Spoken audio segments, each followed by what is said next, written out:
So the ground invasion will be extremely bloody for both sides. Gaza is likely to look like a bloodbath.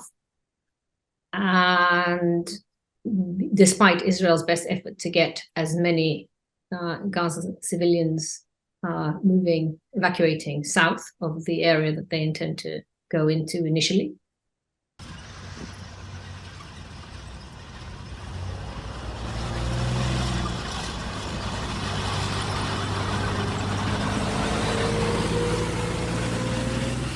Hamas have a much stronger hand, given that they've been building these tunnels over 16 years. Yeah. They have been ruling Gaza, and it's a town. They have a town underground that they are in control of, not the Israeli army. And undoubtedly, they're setting traps for the Israeli soldiers. There's no doubt about that. So they're going to be very high cost to the Israeli army, as well as to Gazan civilians. This war in Gaza is unprecedented in terms of its scale.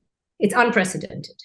And the Israeli army has stated that from day one, that it's not going to be like any other incursion into Gaza. So they are preparing the Israeli population for very high losses for the Israelis.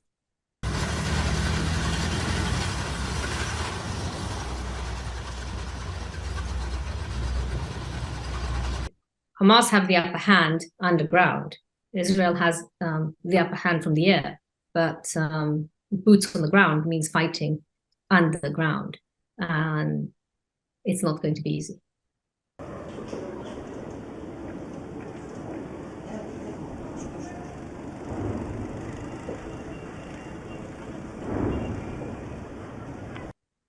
No, I don't think a takeover of the entire Gaza Strip is going to be quick. I don't think anybody is planning for a quick takeover. I think the fighting is going to be horrific, and it's going to be zone by zone as such, which is why, for the time being, they have asked for the north to be evacuated past the Gaza River.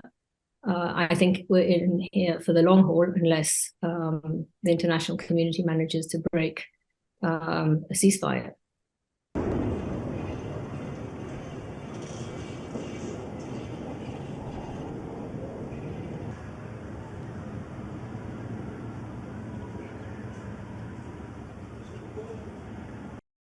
If the Israeli army has to go in to try to get them out, Hamas has an advantage point.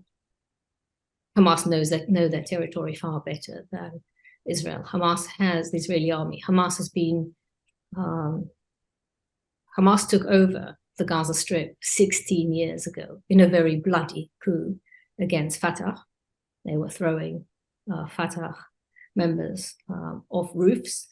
They then imprisoned them and tortured them. It's not a society that is going to necessarily be kind to the hostages if they feel that they're under threat.